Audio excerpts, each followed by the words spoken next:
Alright, cool. Running a few minutes behind. I was helping my neighbor with their internet problems and rushed back over in time to make it for the live stream. So I think I'm good to go. Let's see here.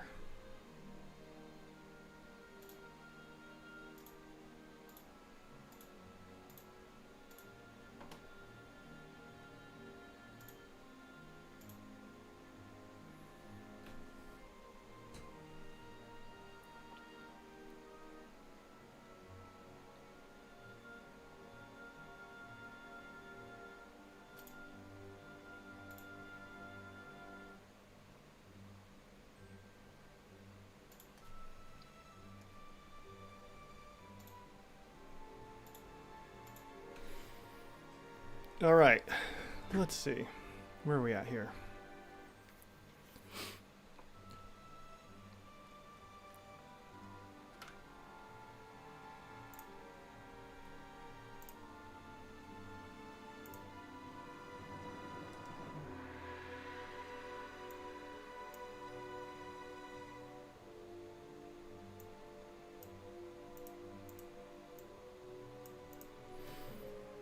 Okay. I think I'm good to go, and you can start doing some exposing. So let's get on with this. Welcome back to another live stream of exposing D&D 5e monsters with me, Andrew, and you as well, the live stream viewers. So far we have Clawpaw up and maybe a couple other people. I don't know if we have anyone else currently watching. Let's see. I'm not even sure how to tell, to be honest, besides like some of the metrics. But anyways.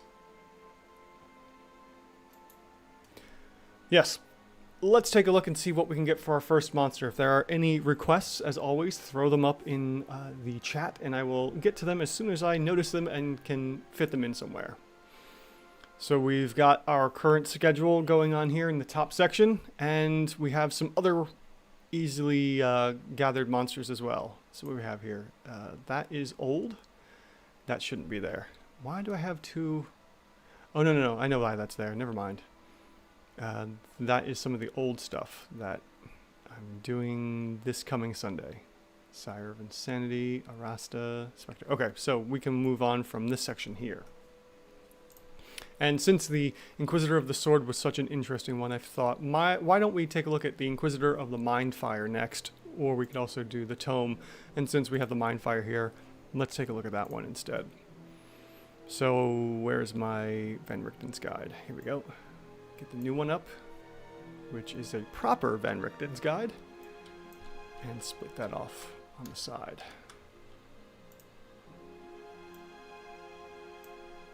Okay. I think if I go through this might be easier. No, it's not going to be. Appendix, spirit board, and back cover. Alright, let me just see if I can find it this way. Mindfire.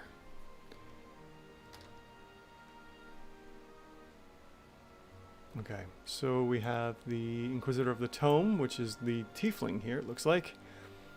And the Mindfire is up above it. So it looks like it's this fellow here with the ring of fire on his head. Johnny Cash would be very impressed. Hopefully.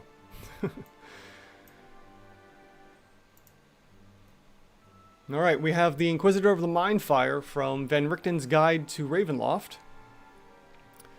They are a medium humanoid with 16 AC. Again, they have a breastplate.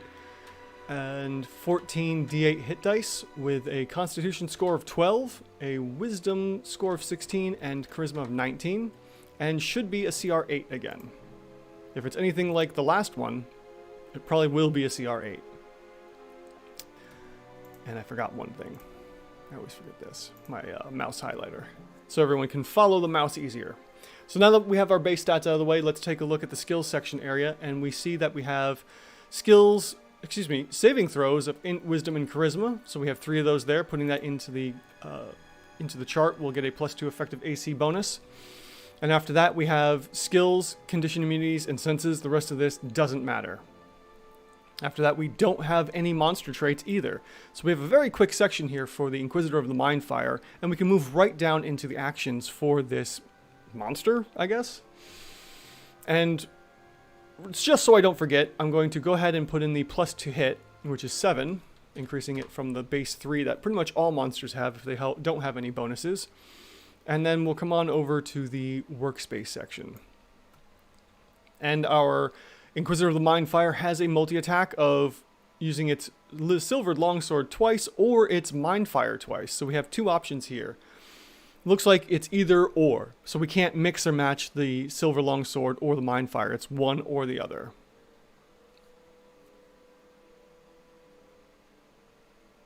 Yeah, otherwise it would be and or, I would assume. So the silver longsword is dealing 8 damage, 8.5 damage, slashing, or 9 damage slashing. We'll actually go with the 9 because that's going to be more lethal, and they don't have a shield to worry about, so we have 9.5 damage here. And we also have 18 force damage, so very similar to the Inquisitor of the Sword. Next up we have Mindfire, which is going to be a DC 15 save, or taking, let's see here, one creature will take 17.5 points of damage, which is actually less than the Silvered Longsword, but can be done from a distance and uses saves, which whenever I play Spellcaster, I actually enjoy using saves over me rolling the dice because I tend to roll poorly. After that, we also have innate spellcasting. Technically, this would have been in the monster traits, but because it's now actions and they're really sorting out what's a trait, what's an action, bonus actions and such, the spellcasting has been moved down into the actions section, which is great to see. So we have Arcane Eye, Calm Emotions, Detect Magic, Detect Thoughts, Dispel Magic, Sending Suggestion, those are at will, and we also have Mass Suggestion and Modify Memory. So luckily, we don't have to worry about anything coming from the innate spellcasting of the Inquisitor of the Mindfire. So attack section 3 can be ignored completely. Attack number 4 is the Inquisitor's Command, a recharge of 5 or 6, so we will probably only see this on average 1 out of every 3 rounds of combat. So technically, the Mindfire should only get 1 use out of this if we have anywhere between 3 to 4 rounds of combat on average. So the target has to make a DC 15 Wisdom saving throw or be charmed until the start of the Inquisitor's next turn. On the charmed target's turn, the Inquisitor can telepathically control the target's movements, actions, or both. Alright, so this again is, there's just no effect to the Inquisitor's command down here, and we have nothing to worry about from this action. Plus, it does no damage technically, although it could do damage through whoever they take control of, but there's no way to gauge that, and we can't add that in for the attack damage here. Excuse me, the damage per round. So with that, I would use whatever is dealing the most amount of damage, and once again, the Silvered Longsword is doing the most amount of damage. But we can also take a look at the Mindfire later on to see how much that would deal with the DC in consideration as well. So we'll take the 27.5, multiply it by 2, and end up with 55 points of damage. And since there's no legendary actions or lair actions for this Inquisitor to deal with, we're just going to go ahead and multiply the 55 times 3 rounds of combat, because every round of combat will be exactly the same, minus all the teleporting like from the Inquisitor of the Sword. So we have a full attack of 55 points of damage here. And already, if you're looking at my chart and the highlighted sections, we're seeing a CR6. I'm not entirely sure how they may have got the CR8 from this. I mean, the Inquisitor of the Sword worked out perfectly last time. Here, it's not really doing that. So let's take a look and make the multi-attack this instead of with the Mindfire, and switch the bonuses around a bit with the DC check. So if we switch it from U2 to U3, we'll see a slightly smaller dip here. But if we switch it from the DC 7 currently to a DC 15, let's see if we have any kind of a change there. Actually, it gets even worse. So using the Mindfire drops the CR6 from using the Silvered Longsword down to a CR4. What could be going on here? There's really not much else going on with the Inquisitor of the Mindfire. This is just a highly overrated monster, which I wouldn't say highly, but this is an overrated monster, surprisingly enough. There might be something going on here from the spells, with suggestion possibly, or maybe even modify memory or mass suggestion.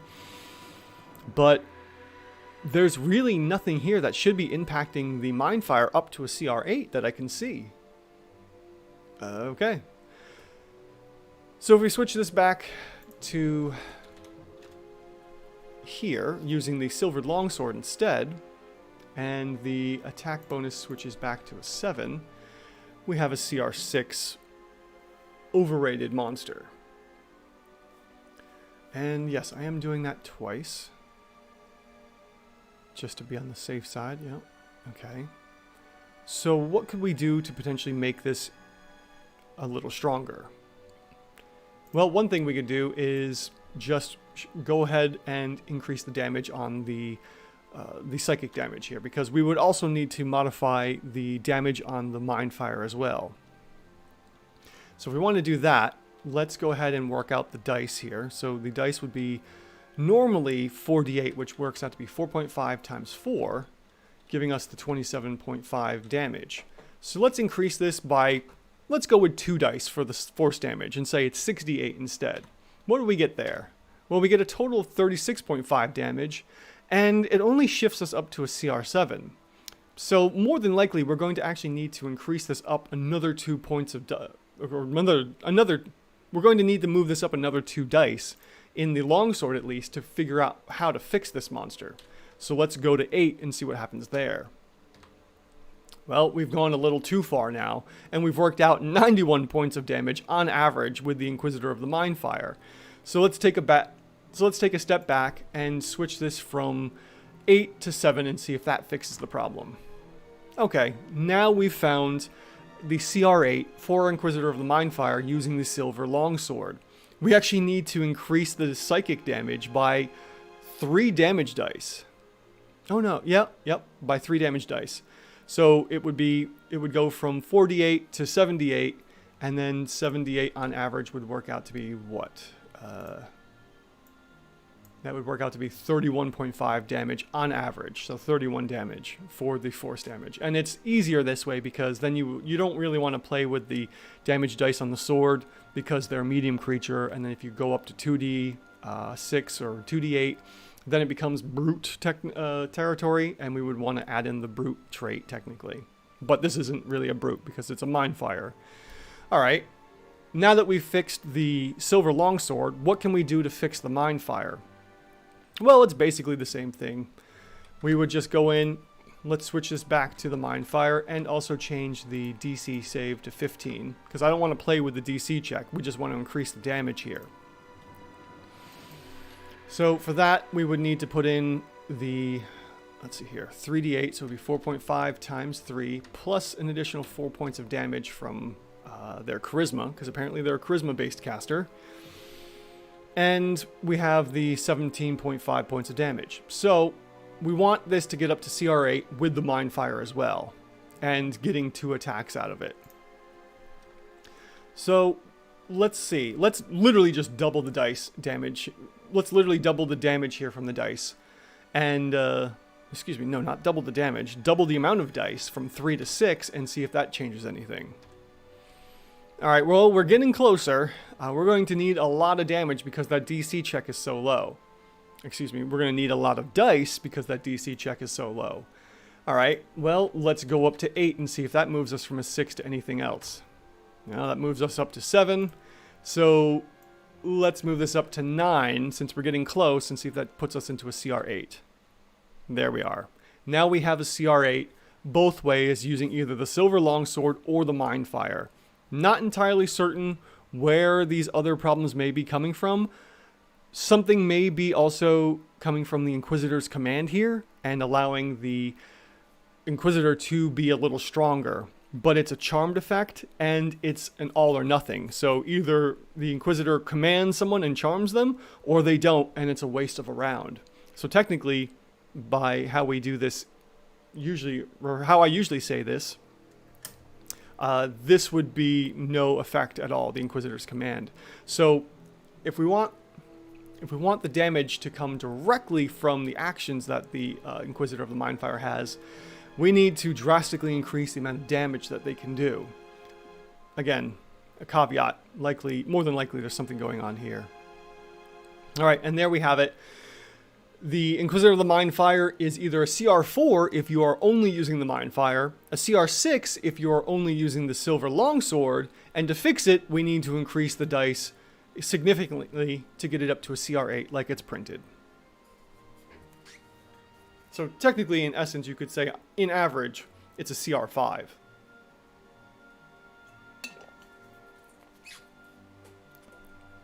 Alright, I'm going to take a note of that.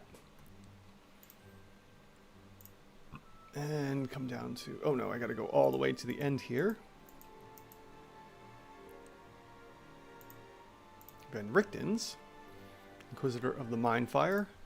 And see that it was what? I didn't save the numbers. Darn it.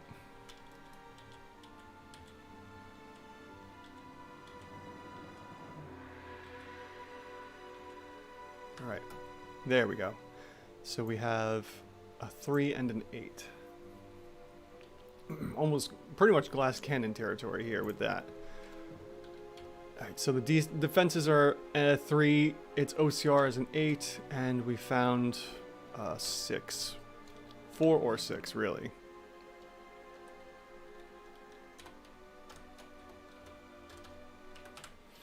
It's very overrated. Add damage dice to bring up CR to 8.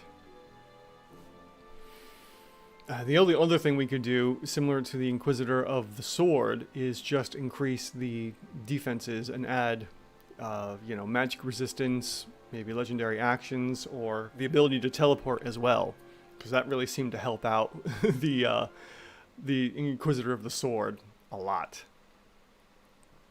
All right, moving on.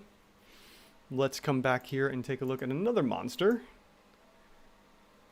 and see what we get. So we have Ohydra, Sand Golems, we already did that one. The Priest of Azabus from VGR. We did the Cackler, and we also worked on the Inquisitor, we have the Inquisitor another time. You know what, let's pull up a random CR1 quarter to 2, because I've had some requests for those.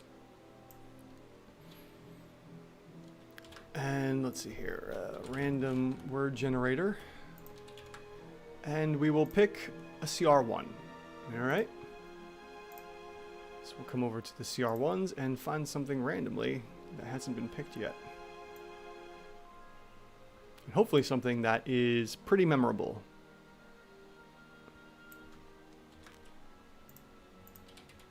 Alright, let's see what we get here. Marfolb.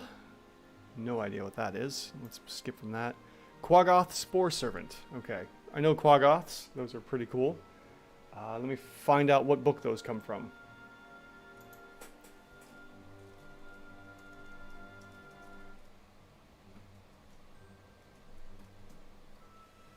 Wow, there are actually a lot of Spore Servants. The Monsters Manual, apparently. Okay. And I'll pull up the Monster Manual for the Quaggoth Spore Servant. Let me just take a note of that. We're evaluating that, just so I have that marked.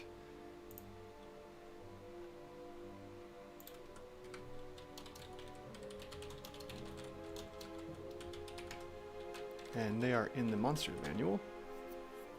Great. Monster Manual.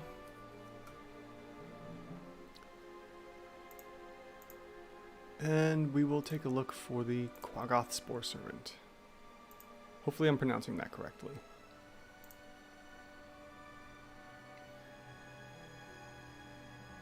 Alright. Sorry for the clicking. Variant Quaggoth Thonot, but we don't have the Spore Servant, so let's see here. Spore Servant. How do we find that? Ah, there we go. Okay. Zoom in a little bit so I can read the numbers.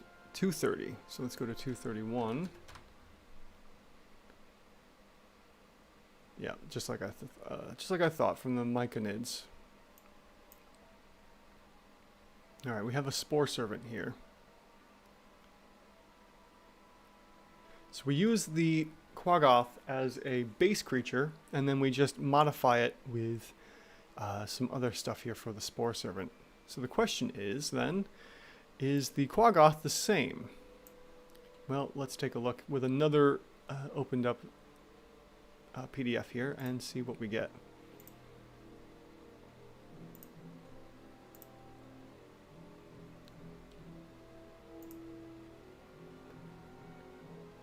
This Spore Servant statistics presented here use a Quaggoth as the base creature. Is there anything else I need to know? Spore Servant is any large or smaller creature brought back to life by the animating spores of a myconid sovereign, a creature that was never flesh and blood. To begin with, such as a construct, elemental, ooze, plant, or undead, can't be turned into a Spore Servant. The following characteristics change or are added to a creature that becomes a Spore Servant. Alright, first off, let's just take a look right at the... let's compare the two right away here and see what we have. So we have 13 AC, the same amount of hit points. The stats are all more or less the same. The intelligence, wisdom, and charisma have dropped. Meanwhile, the strength, dex, and con are the save. Lost its skills. Damage immunities are gone. Condition immunities are more. Its Wounded Fury is gone, and it has a multi-attack. The same multi-attack. Okay. But this one is a challenge rating 1 for the Spore Servant, where the original is a challenge rating 2. Alright, so this could be a good way to get a lesser Quaggoth if we needed it for whatever reason. So let's go ahead and take a look at the Spore Servant version and see what we get for its stats. So starting off, we have 13 AC. It's a medium plant and has 68 hit points, or 68 hit dice, with a 16 constitution, 6 wisdom, 1 charisma, and should be a CR1.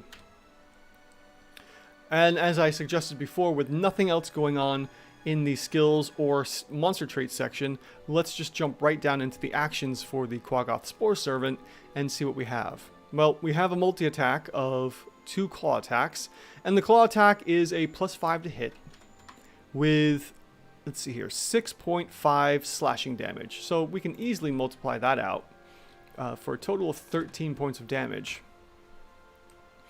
And sure enough, our Quaggoth Spore Servant is a CR1, luckily. So taking a look here, we actually have a DCR of 1/4 because of the low hit points and low AC.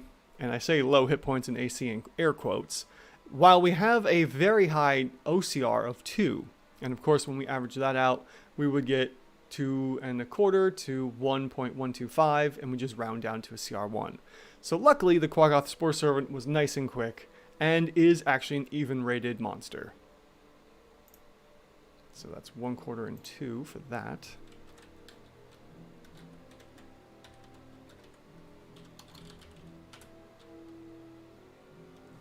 And nothing for notes.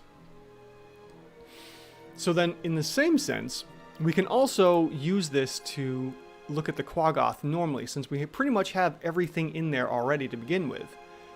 So while we're at it, why not just look at the Quaggoth as a CR2 and add in anything for there?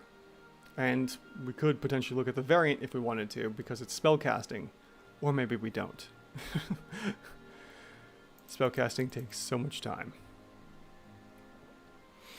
Alright, so the only thing we really need to worry about here is adding in Wounded Fury. While it has 10 hit points or fewer, the Quaggoth has advantage on attack rolls. And 10 or fewer hit points means it's going to be dealing a lot of additional damage. Maybe, anyways, who knows. In addition, it deals an extra 7 points of damage to any target it hits with a melee attack. Alright, well, let's go ahead and throw in the Wounded Fury. And increase the damage of 1 round noted. Oh, so it's 1 round. Okay. Interesting. Because it's, well, it's only getting advantage for that 1 round. But we are dealing 1 point of damage. Or, excuse me, we are dealing 7 points of damage. So let's see if that modified it at all. Wow, yeah, sure enough. That last-ditch effort for our Quaggoth does give it that little bit extra to bring it down to a CR2 from the CR1 of the Spore Servant version. So just to review, because I'm using this also as a video, the Quaggoth itself normally has 13 AC, also has 45 hit points. It's got 68 hit dice, a Constitution score of 16, and should be a CR2.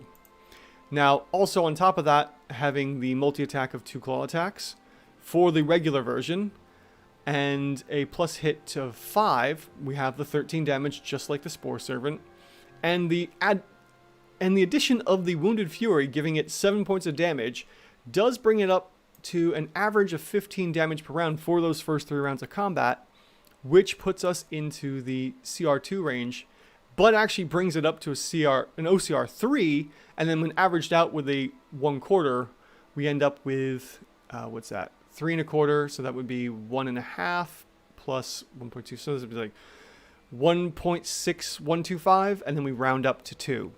So technically, it's basically a 1.5, a CR 1.5, but since we don't have halves between whole numbers here, it's a CR2, and that's where the Quaggoth gets its rating from. So pretty dangerous, especially when it's about to die, and any players that are watching this and go up to face a Quaggoth should know that when it's near death, you need to kill it right away, otherwise they get an additional damage, plus making it easier to hit with that advantage. I don't want updates, I want the wrong tab. So the Quaggoth, since we got a 2-for-1 deal here, and if I knew my alphabet better, the Quaggoth is a 1/4 as well, a 3, found a 2, and that is even rated. No notes for that.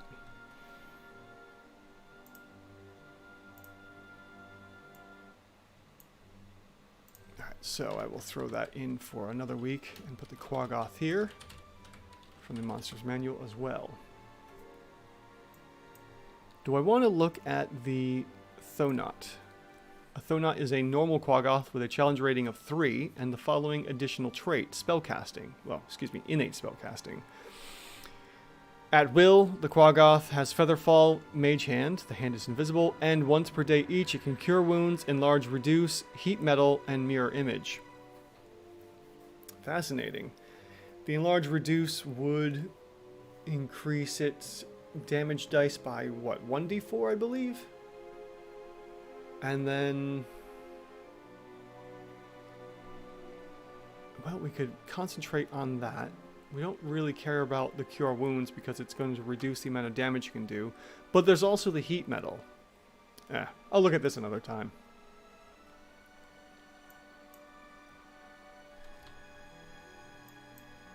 Alright, back to the list to find some more 1/4 through 1. Or, yeah, we'll do 2 as well. Let's see what we get for the next random monster. CR 1/4. This is probably where things are going to get a little more dangerous. Alright, 1/4. Let's see what we get for a CR 1/4 randomly. And drum roll. There's no drum roll. Koopaloo. Koopaloo? What is a Koopaloo? Probably won't go with that one.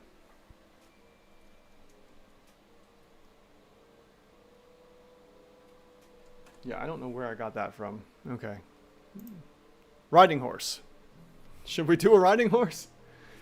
Should we evaluate and expose the riding horse? Let's just evaluate the riding horse. Alright.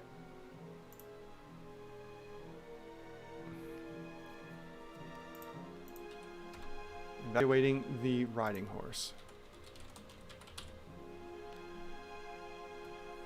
This will be another quick one since it's just right here. Alright, so we'll come up here and add this in for 1/4. Riding horse. Monsters manual.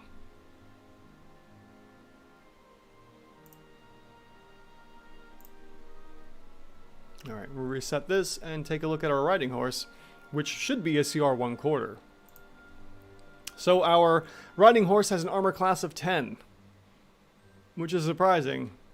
I would think the horse might have better dexterity for this.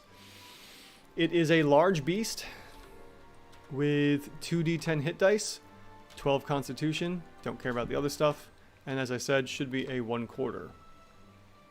Now there's literally nothing else going on here except for the action of hooves for the riding horse. So let's go ahead and add in the +5 to hit, which is already going to bump our attacks up.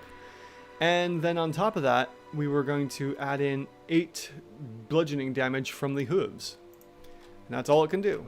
So, as to be expected, we have a CR 1/2 riding horse. It is supposed to be a CR 1/4 as we see here. So what's the problem?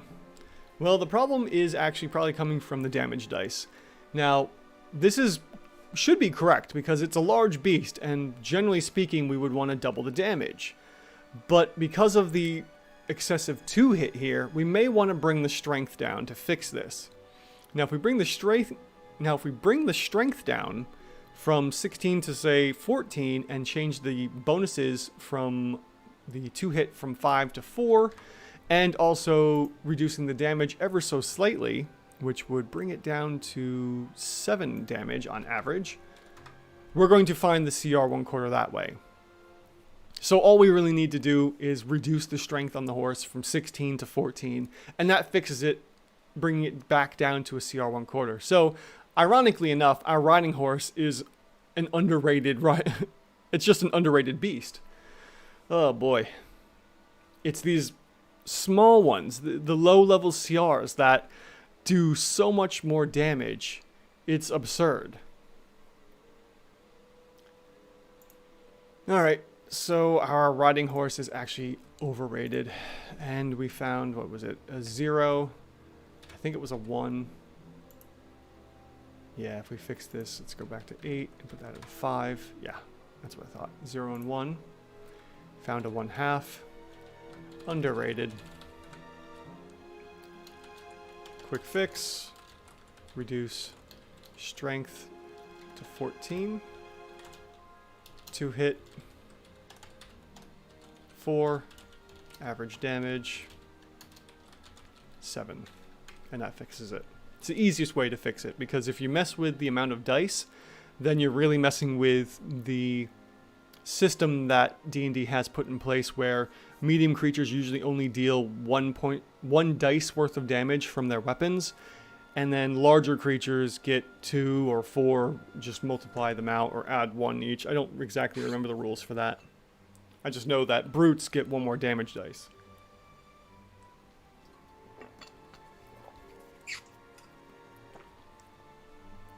Alright, let's roll a dice and pull up another random monster here.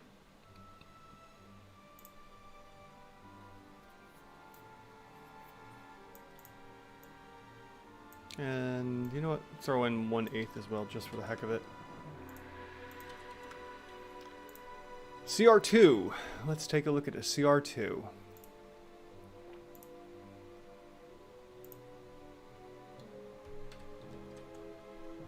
Let me just sort this all out.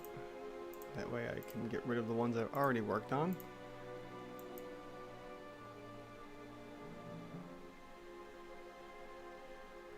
There's a lot of CR2s in here. Oof. Okay, copy that. Go back to the random list. And we will find Demos Magan. I don't think that one's going to work.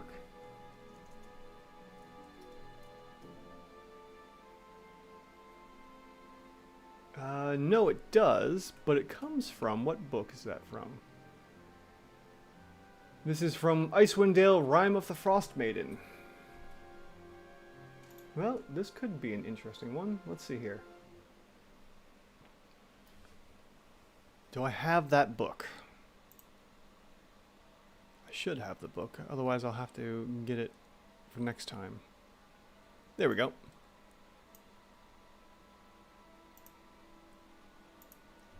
Alright, let's take a look for Demos or Demos Magan. Megan? I don't know.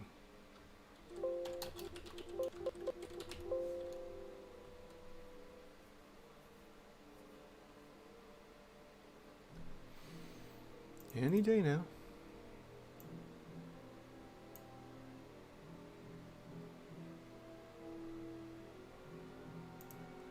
It's not coming up for some reason. Maybe it's...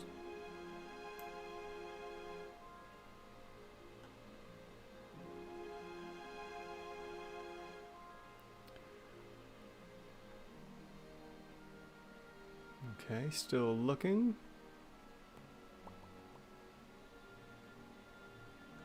Yeah, we got the G's. Oh yeah, I looked at that guy once before. The Magan? Galvan. I used him for. Oh, that's right. I used him for something else. Oh, okay. So we have the Magan here. All right. So there's our Demos. Demos Magan. Demos Magan. I don't know. Demos Magan. We'll just go with that. Magan are magical, human-like beings created by a wizard spell. See the Create Magan spell in Appendix D or by other arcane methods. Demos Magan. Wear armor, wield weapons, and typically serve as guards. Okay. Cool, let's take a look at it.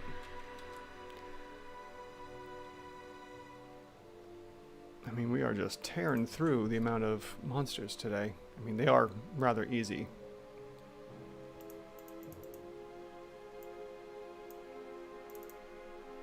I mean, there you go.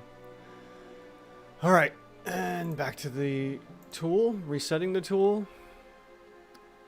Demos Magan. A 16, let's see, medium construct. Oh, they're constructs. With 16 AC coming from a chainmail shirt. Chainmail. Not a chainmail shirt. Medium. And 68 hit dice with 24 extra hit points coming from its 18 constitution. And should be a CR2. Let's see here. With all that out of the way, we can now take a look at its skills area to see that we have damage immunities to poison, but that being the only condition here, we're going to skip over damage immunities and the rest of the skills area. And we'll move down into the monster traits, and we have a new one here called Fiery End, although, let's see here. No, alright, nothing really special with the Fiery End. So, monster trait Fiery End. If the Magan dies, its body disintegrates in a harmless burst of fire and smoke, leaving behind anything it was wearing or carrying. Cool, no effect. Does have magic resistance though. So we'll come over here and add that in for a +2 AC bonus. And then the Magan also has unusual nature. The Magan doesn't require air, food, drink, or sleep, because it's a construct. And because of that, we have no effect from this as well. So one of the three at least does something interesting. After that, we will skip down into the action section and go ahead and look at what we have here. And the Magan, the Demos Magan, has a plus hit of 4, which seems a little low, but it is a CR2. And then it has a multi-attack of 2 melee attacks. So it can only do the Great Sword twice, but can do a light crossbow once. So it's got something going for it. Now, the funny part is that... No, it doesn't. Never mind. It's a Great Sword. Of course it's going to be 2d6. That's right on point. Alright, so the Great Sword will deal 9 damage on average.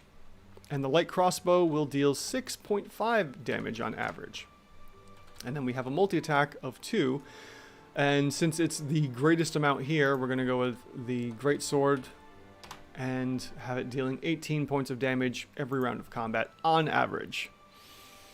After that, we will just simply multiply that by 3 rounds of combat, giving us a CR2 Demos Magan construct. I mean, it's not that hard to do, so thankfully it's not that we don't have to worry about working this out any other way. Our monster is actually a CR2 right across the board, so it's, you know, I don't know, well, we got our tanks when it's really heavy DCR, we've got our bursty damage when it's heavy OCR, so what are we going to call these ones that are evenly rated right across and are neither, I don't know, versatile? I mean, they could technically do anything. So we have a very versatile monster here, being 2s right across the board. Nice. Luckily, the Demos Magen is a CR2. Perfect. So we have a 2, a 2, and a 2. It's even rated, and really nothing to say about it other than that.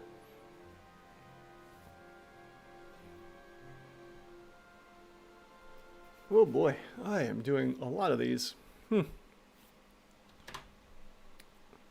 Alright, let's see here. What else can we take a look at? Let's get another one going here.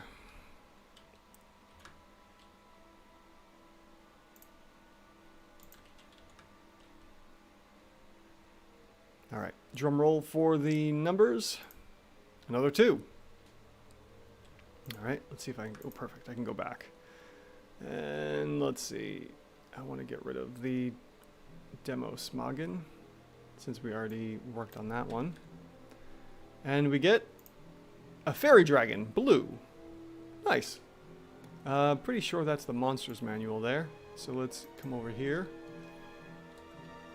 And Fairy Dragon. 133. 134. And we have our Fairy Dragons.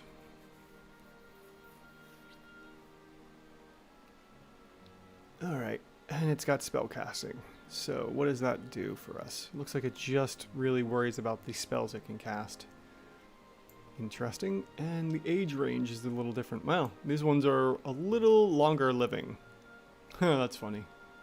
Off the colors of the rainbow. Wow, it's really curious how the red ones last very little and the violet ones last a long time. Okay. So, a Fairy Dragon. Let's zoom in a little bit.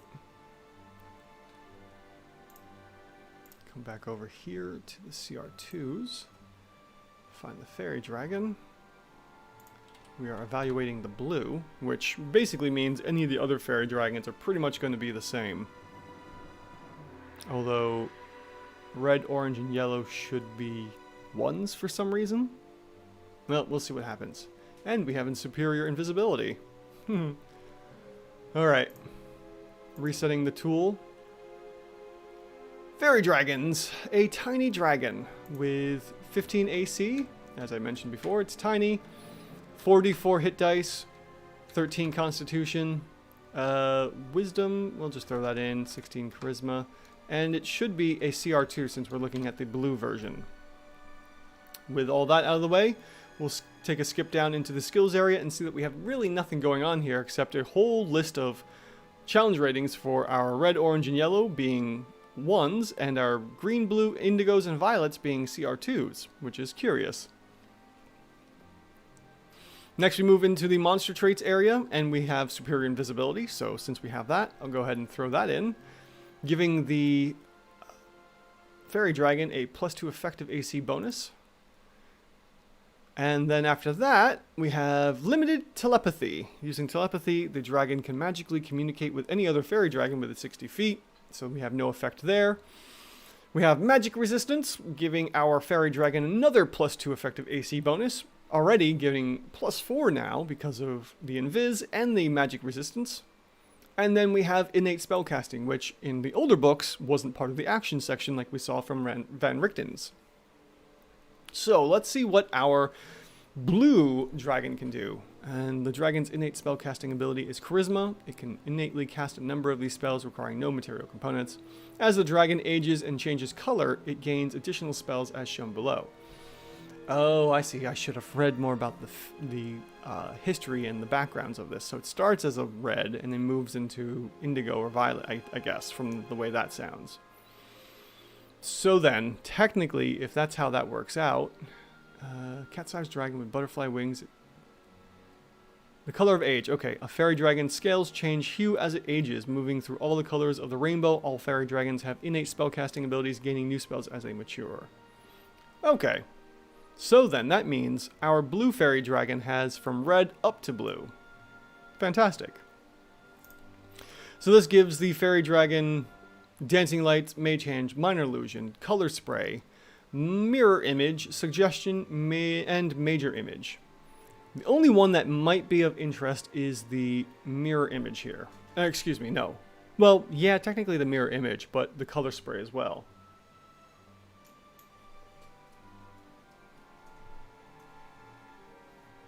Oh, hold on a moment.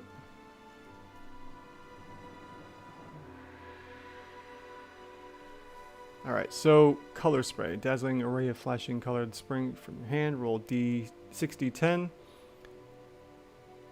Alright, so this just does status effects. This doesn't really do anything, any kind of damage from the color spray. So that doesn't really matter.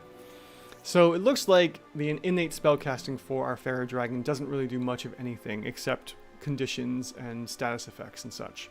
So let's skip down into the two actions that the fairy dragon has and see what we have here. Well, first off, we have its bite. And it has a +7 to hit, which is pretty amazing, but it is a CR2, so that's that. On top of that, it only does 1 point of damage, which is really funny. And at the moment, we're looking at a CR 1/2, surprisingly enough. But let's see what we have for the Euphoria Breath. The dragon exhales a puff of euphoria gas at one creature within 5 feet. The target will succeed on a DC Wisdom save. Or for 1 minute, the target can't take reactions and must roll a d6 at the start of each of its turns to determine its behavior during the turn. The target takes no actions or bonus actions and uses all of its movement to move in a random direction, 1 through 4, 5 through 6. The target doesn't move, and the only thing it can do is on its turn is to make a Wisdom saving throw, ending the effect on the spell, or ending the effect on a success.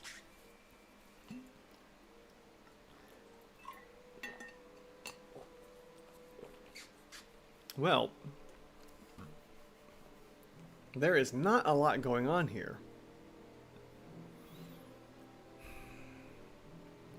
I don't see how they got a CR2 from this fairy dragon when there's really, quite literally, nothing going on here. We've got a whole bunch of spells that do status effects or conditions here. The only possibility is mirror image. And that one's tricky. I'm not sure how to work out mirror image. I mean, if anything, it's probably going to add in maybe a little bit more AC. So let's say we give mirror image +2 effective AC bonus. And that's only going to shift it up to a CR1. How does a blue, indigo, violet, or green get even higher than that? I honestly couldn't tell you. So, for the fairy dragon, unfortunately, I'm going to have to go with a, I don't know, I guess. I mean, this is, as far as I can see, a highly overrated monster. But there's clearly got to be something going on here with the innate spellcasting and the Euphoria Breath somehow, because of the way it's controlling players. But with what I've seen prior to this, usually speaking, or generally speaking, condition effects don't do anything. And at the moment, I have to stick with that. So, the fairy dragon seems to be a highly overrated monster at CR 1/2, at least from all the stuff I can find for it. Your results may vary, especially with all the spells it can potentially cast. Alright, so I'm going to take a note here and say that,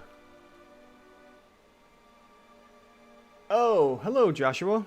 This is a device, or something I created on my own from something I saw somewhere else. I saw the similar situations and then modified it to suit my needs and added in extra things that I like to see. So this is something that I've created myself for the time being. And at the moment, it's in kind of a beta phase. I'm still working out some of the kinks and making sure that all the numbers I'm finding here are working out to be proper. I'd say it's somewhere in version maybe 0.8 or maybe even 0.9 at this point. But I'm still kind of working out the kinks, but so far everything seems to be working really well for it. Thank you. Yeah, it really speeds up exposing these monsters and finding out, you know, where their true CR may be. In terms of the fairy dragon here that we're looking at, this is another questionable one. There's really no easy way to gauge this fairy dragon, unfortunately.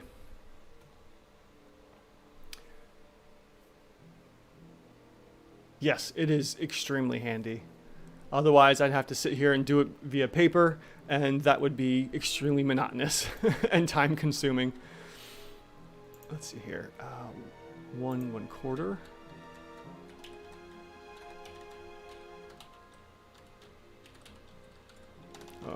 Overrated. All right. Do you have any recommendations for a monster you'd like to see exposed? Because I generally only go till about 7 o'clock my time here on the East Coast, and that leaves about 8 minutes or so, 8-10 minutes before I usually wrap it up. If you replay the video though of this live stream, I've breezed through a whole bunch today because I looked at a bunch of monsters between CR 1/4 and 2 today.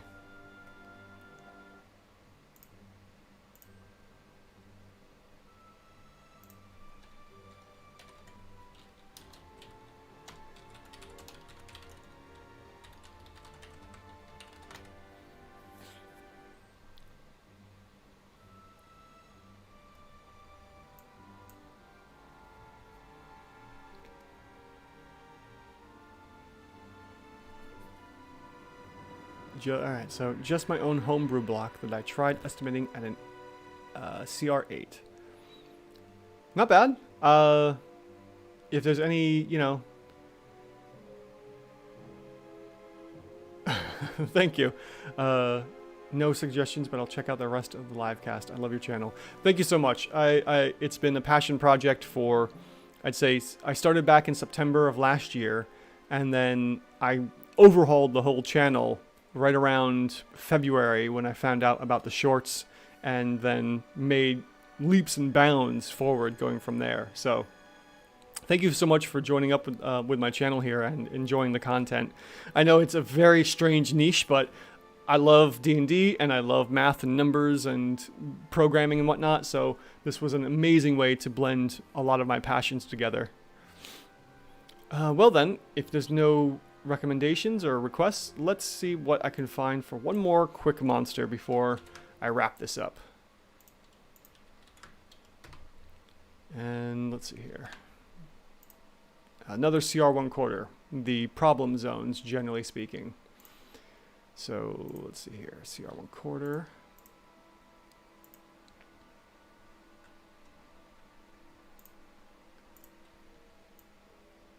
Ooh, too far. Copy that, and let's see here. What are we getting? Lord's Alliance Guard. Let's see here.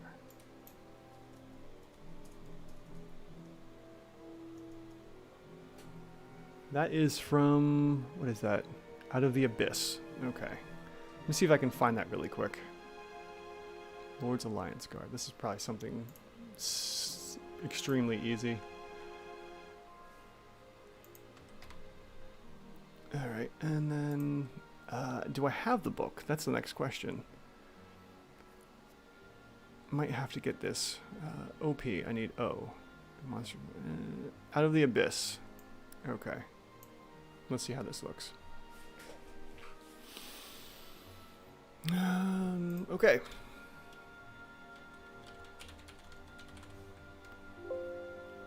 It's still, I'm sure it's still loading up the book here.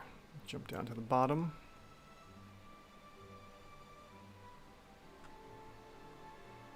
Wait, F, G,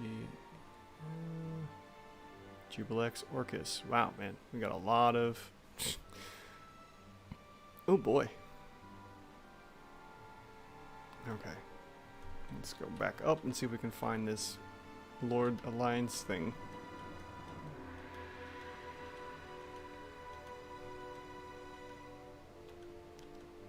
Demogorgon, Baphomet.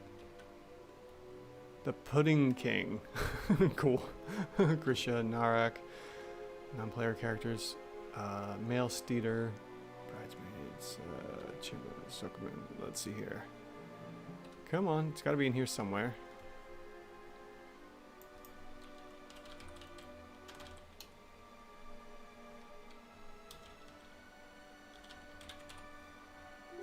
Do I have the right? Oh, I'm spelling something wrong. As is usually the case.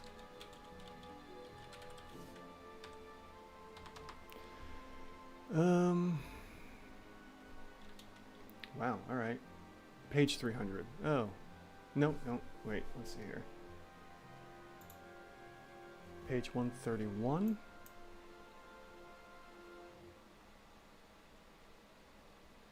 Ah, there we are. Finally. Wow, this is a weird setup for this. Okay. Let's go back to the tool, reset that from the last one, and take a look at the Lord's Alliance Guard, which is pretty straightforward. Alright. Lord's Alliance Guard, a medium humanoid dwarf with 16 AC, coming from a chain shirt and shield. They have 2d8 hit dice, a constitution score of 12, let's see, 11 wisdom, 10 charisma, and they should be a 1/4.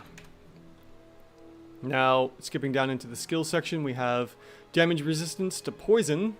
The skills don't matter, and since we only have one condition on the damage resistances here, we're going to skip that for the time being. And on top of that, there's nothing else in the skills area, so we'll move down into the monster traits, in quotes, because this is a humanoid, and we'll see that we have Dwarven Resilience. The guard has advantage on saving throws against poison. There's going to be no effect here.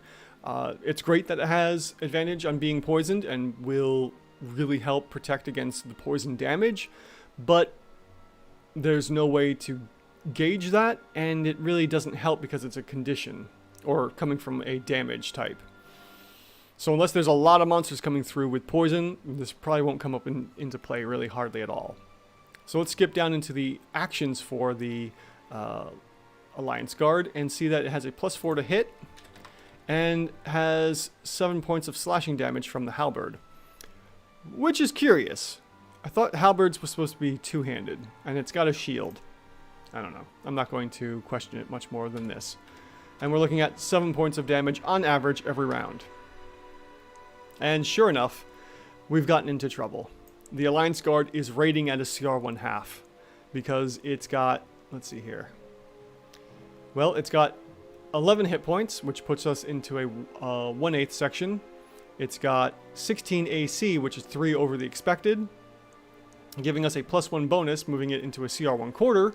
And then the damage that it can deal, let's see here, with 7 damage per round from the halberd, we're looking at a CR 1/2, and it has a +4 to hit, which is only 1 over the expected on the attack bonus, keeping it at the keeping it at the OCR 1/2, and there's no shift on that. So we actually get into a weird spot of, it's somewhere in between 1/4 and 1/2. Maybe the devs decided to round down. I always round up, especially in this case where we have, let's see here, do this. So we're looking at 0.25 plus 0.5. We average that out, and we end up with 0.375. And because of this, I technically would round this up to 0.4, and that's closer to the half than it is closer to the 1/4 like they've done here. So the Lord's Alliance Guard is in a weird spot of, it's a little too strong, but it may also be a little too weak. And possibly the easiest way to fix this would just be to reduce the strength from 14 to 12, bringing the bonus down. And then we would see, you know, a 3 attack bonus and only on average about 6 points of damage. And let's see here, does that, no, that doesn't even change that either because it's 6 to 8. Well, there's no quick fix to this unless we give it a different type of weapon. Alright, so the Lord's Alliance Guard is a underrated monster because we found a CR 1/2 and it's printed as a CR 1/4, but luckily it's a chaotic good dwarf, so it should be on the player's side. Let's see here. Is that poison advantage not applicable to the DCR because it is very niche save and mechanically only like adding a +5 in an odd and infrequent save? Let's see here. Yeah, the problem is that the Dwarven Resilience is extremely niche, and because of how niche that is for just poison damage, it's too small of a damage type to really give it any kind of a bonus. We would want to see just straight up, you know, damage resilience and having resistance to all types of damages, you know, thunder, lightning, poison, acid, you know, fire. If they had 3 or more, then I would say, okay, this is something. I would probably give it a +2 AC bonus here.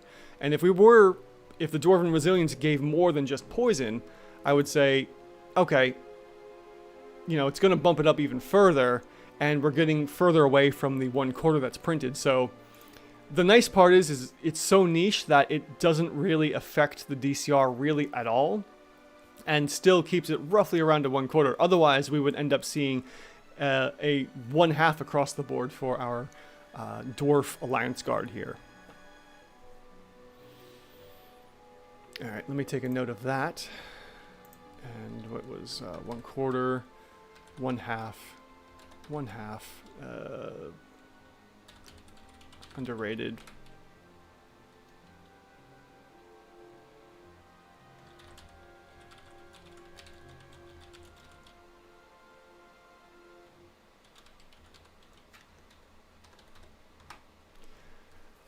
Yes. It's curious, especially when we get stuff like damage resistances, and we only have one condition here.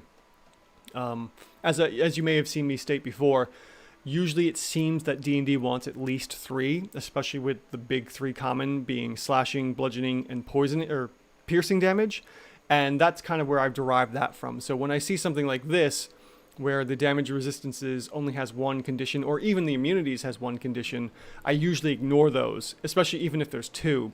Especially with something like poison. Poison is a pretty common type to come around with, you know, snakes and poison daggers and whatnot, but still won't really make much of a difference. Alright. Oh, nope, not be right back. We are.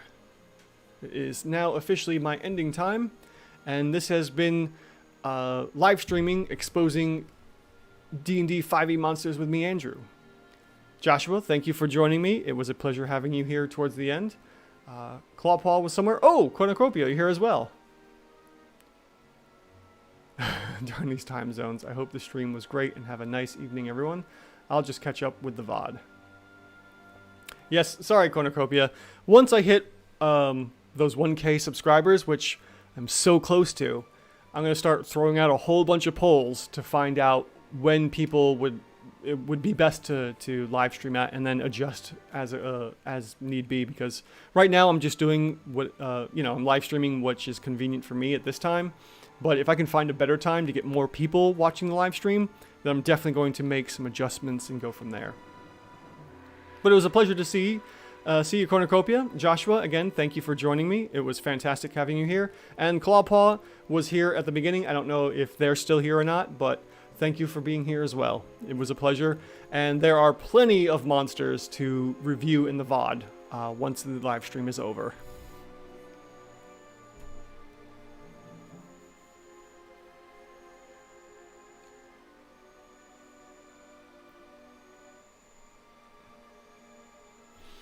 And unless there's anything else, thank you all for watching. You've been awesome. And this is me, Andrew, hoping that all your encounters are even rated.